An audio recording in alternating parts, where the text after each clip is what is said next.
The Palm Beach Civic Association brings you Studio 33480, delving into key issues impacting all who live or work in the zip code for the unique island of Palm Beach. This program is sponsored by the Fortin Foundation of Florida. And now, our host. I'm William Kelly. Welcome to Studio 33480.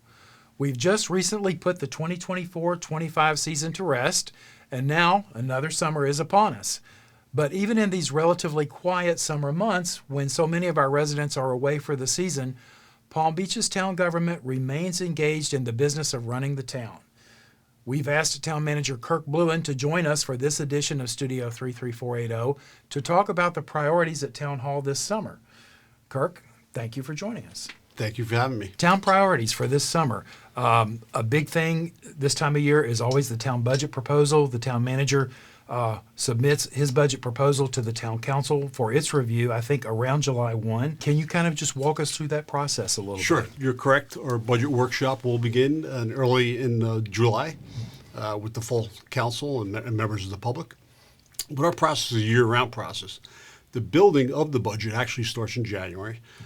So we'll give budget instructions to each of the departments.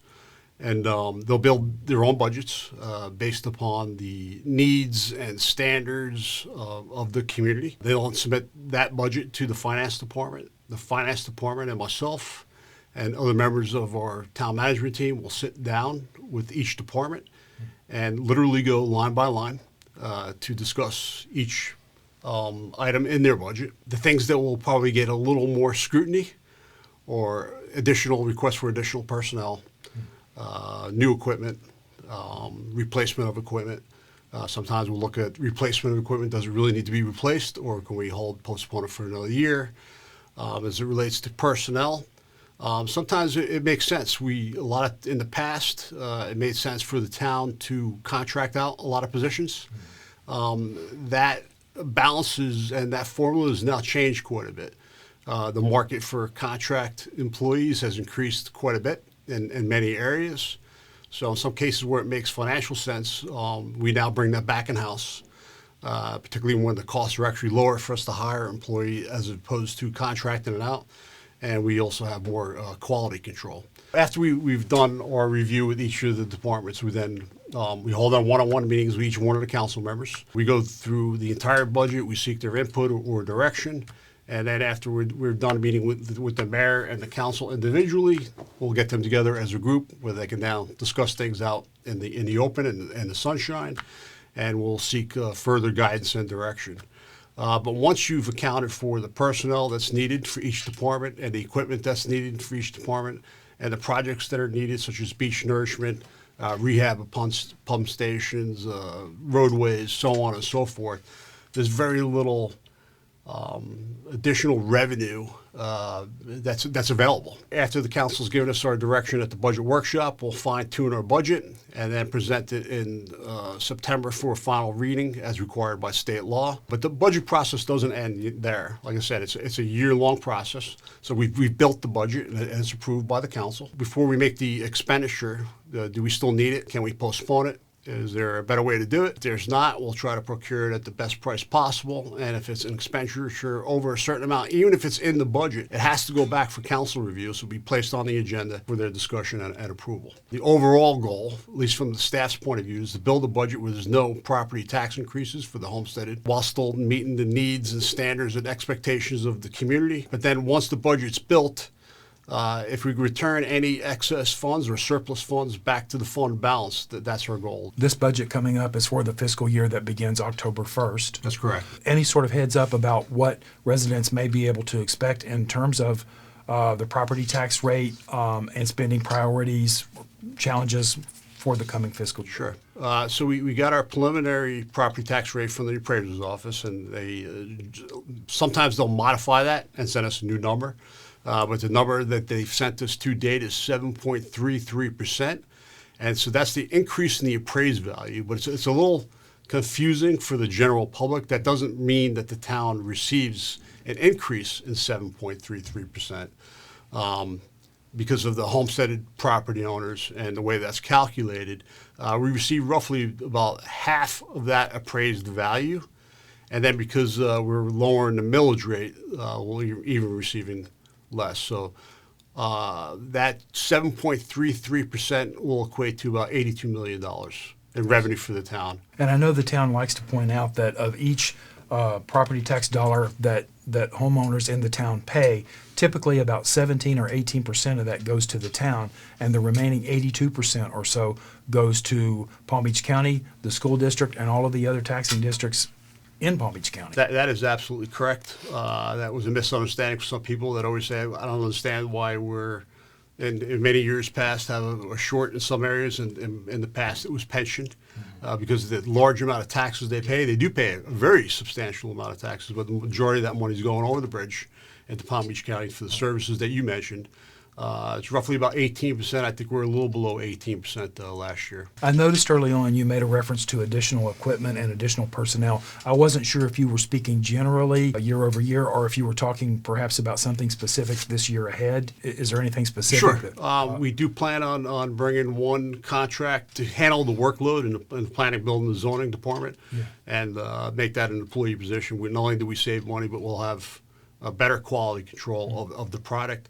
But more substantially, we plan on increasing the police force by about 4 police officers, and I think 3 or 4 community service aides to assist in the increase in the volume of calls, and particularly for traffic-related problems that we anticipate again next season. Another top priority for this summer is the ongoing conversion to paid parking in the commercial districts of the town. I think the current phase is the north end from the Royal Poinciana Way business corridor northward. Just wanted to ask you about that. Any special difficulties or challenges that does or does not present the town with as you go about doing that? Parking is always a controversial subject. When you look at the archives and the Daily News, your former employer, the things they talked about was parking and traffic. Still exists today. It's a controversial subject, but I believe the plan that the town has adopted is more consistent, it's more strategic, it's more comprehensive, it's fair. So we anticipate in the north middle end of town, Royal Poinciana area, to have the same results that we achieved at the Worth Avenue Street and County Road. So what we've seen there is, with the increase in turnover of the spots, is actually available parking spots, which we anticipated all along. So that leads to a better customer experience. The residents are liking finally the availability to find a parking spot in these areas where before it was almost near impossible. And it leads to increased revenue for the businesses. So it's we're here to support the local business community and make for a better experience for residents and customers. That's not without some trade-offs and controversy. And I think the trade-off here is with some of the employees of some of those businesses. Overall, I think it's been a very positive experience for the town. We're not creating the wheel here. This is sort of a best practice in cities, particularly in exclusive cities, and particularly in a town that's experiencing 70,000+ vehicles a day traversing the area. And those areas that we mentioned, Royal Palm and Royal Poinciana Way and County Road, are year-over-year traffic data. We've seen a 100% increase, a double, Royal Palm and Royal Poinciana, and that's over the course of 1 year. And on County Road, we've seen a 200% increase. Traffic remains a huge concern, a huge quality of life issue, as we all know. And we're in summertime now, so we get a little bit of a break from it. But we know it's coming around again as we head into the next season. I think this past season, you had said that town roads were at the breaking point because of the pressures, the sheer volume of traffic coming over. And then subsequent to that, it was reported that the town's parking consultant said that we're going to see an even greater volume on the roads next season. What can you say to the residents at this point? I know you've said a lot about it, and the town's been working very hard to address it and has had some successes. What can we say about it at this point going forward? You're correct. I like to just be transparent and upfront about it. The traffic problem is not going away. What we're doing is trying to mitigate the traffic problem the best that we can. And we are adding some more resources. None of these things are going to solve the traffic problem. If we could solve the traffic problem, we would have already. This has been subject to great discussion in public forums. One of them was co-hosted with the Palm Beach Civic Association. A lot of good information on there. Many of these ideas come from the public. They think we're not doing anything, but they don't understand the context as to maybe why. So those are good resources. And I'm sure we'll be holding those meetings again next year. In the meantime, in one of the areas that we're going to look to make some improvements over the summer is on the Bradley Place corridor, particularly at Sunset Avenue. We did present some road design changes, but the council wanted us to hold off on those for now. And really, what it does is that just creates some efficiencies there. It creates a small amount of storage, but the real problem is it's the volume and capacity problem. It's the volume, meaning the demand on our roadways, and the capacity, meaning the roadway. Right. There's just too much for our roads to handle. But we're planning on putting a traffic light at the Bradley and Sunset. We won't be able to get the mast until February. We'll be able to do the road work and the base, the platform for the mast over the summer. We'll get that work during the summer. When the mast comes in February, we'll be able to hopefully do that work at night, because we won't do it during the daytime to disrupt traffic even more. And that will make some improvements. So we'll be able to convert Sunset Avenue back to a two-way street. Right. That will take some pressure off a county road where we get a lot of complaints. The signals themselves will all communicate with each other to create the most efficient flow that it can based upon the volume and the lack of capacity. But I want to make it really clear. When the volume exceeds the capacity, we're going to have traffic delays. And we'll just try to make it as efficient as we can. We'll get officers out at those intersections to try to keep the traffic moving. A couple of other priorities for this summer, the makeover of Phipps Ocean Park, and then also a very ambitious project that the Florida Department of Transportation has already begun with improvements between Lake Avenue all the way up to Royal Palm Way. Are you hearing much feedback yet from residents about either one of those two, and how do you see those going forward? I know we certainly get a lot of feedback from our residents, which is good during the season. Been less feedback during the summer months. As it relates to the Phipps Park project, certainly there was a lot of discussion by the council and the public on the design and on the contracting of the project. But since it's been under construction, I think since the end of May, things are going smoothly. I haven't heard anything negative.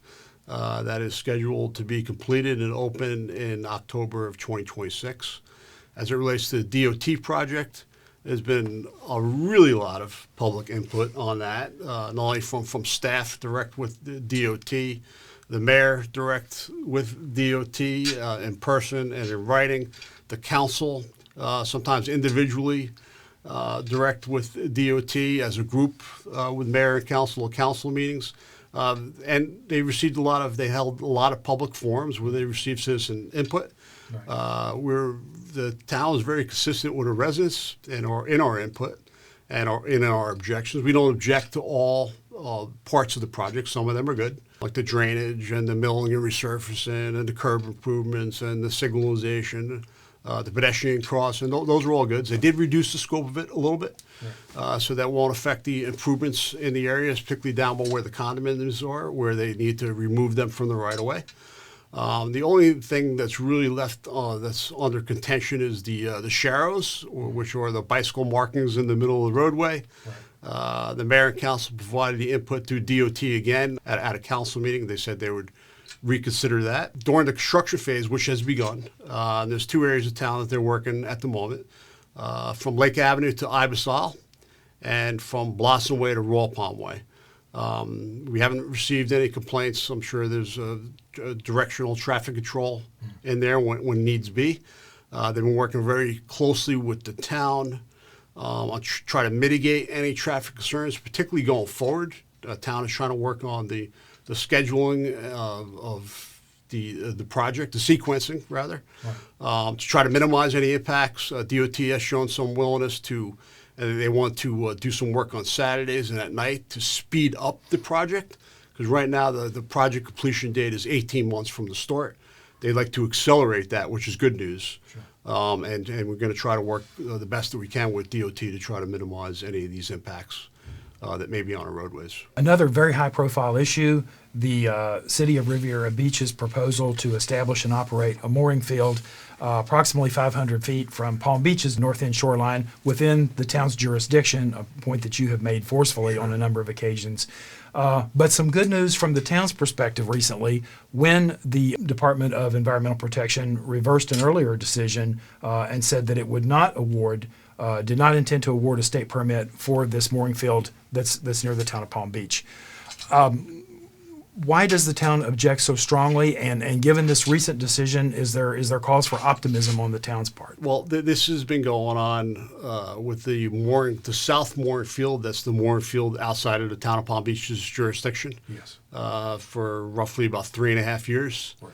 The project keeps getting denied. They keep resubmitting it. Right. They still, despite the ruling from DEP denying them their permit, they do have the opportunity to appeal that in a 21-day period, or they could resubmit their permit within 60 days.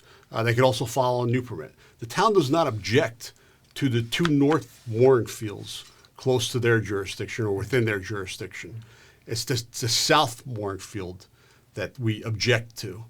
Am I optimistic based upon the fact this has been going on for 3.5 years? I would say I'm cautiously optimistic, and we're watching closely. I don't know how they're going to overcome the hurdle that the DEP agreed with. Two things. One is they don't have the infrastructure, the upland infrastructure support more than 100 moorings for this. They have 94 in their north mooring fields, and that's about all they can support. There's another additional 100 proposed moorings outside of the town of Palm Beach. So I can't see them getting around that issue. The other thing is a jurisdictional issue. They can't comply with their own management plan when they don't have jurisdiction in the south mooring field to enforce it. That would be within Palm Beach's jurisdiction. Correct. Right? So it's inside Palm Beach's jurisdiction. So I'm cautiously optimistic that we could put this thing to rest. It's required a lot of staff time, a lot of resources. And it's just a waste of taxpayers' money. And it raises law enforcement issues, right? When we talk about Riviera Beach having the resources to be able to properly manage a mooring field operation like that, you've explained that if they were unable or unwilling to put enough resources forward, then the town of Palm Beach would have to be responsive to the quality of life impacts on its own residents in the north end. No question. They don't have the ability to enforce any of those quality of life or our ordinances because they don't have jurisdiction, but they also don't have the resources. At least they didn't, even as far as the leave up until recently. They have one police boat and they have one part-time marine officer. Now, I don't know if they've stated that they plan on adding more resources to that, but that's not their current operation. The town of Palm Beach government never sleeps during the summer, however slow it may look, but you guys are always working. The work of the town council always moves forward each year. No, that's absolutely correct. Certainly less seasonal than it's ever been. There's actually more residents, many of them have left, and you can notice it's very noticeable in the lighter traffic, which that part is welcoming. But there's still residents, there's still complaints and things to handle. Still business to take care of. Some of the town's business gets postponed to the summer when staff has time to work on these things. So we're, again, like you stated, we're trying to finish up our budget, and then we'll just get all of our work done during the summer and prepare for next season the best that we can. Kirk, thank you very much for joining us today. Thank you for having me, William. It's been a pleasure. Thanks. Thank you. All right. Studio 33480 is brought to you by the Palm Beach Civic Association and our sponsor, the Fortin Foundation of Florida. We welcome your thoughts on how our program can best serve our members and residents.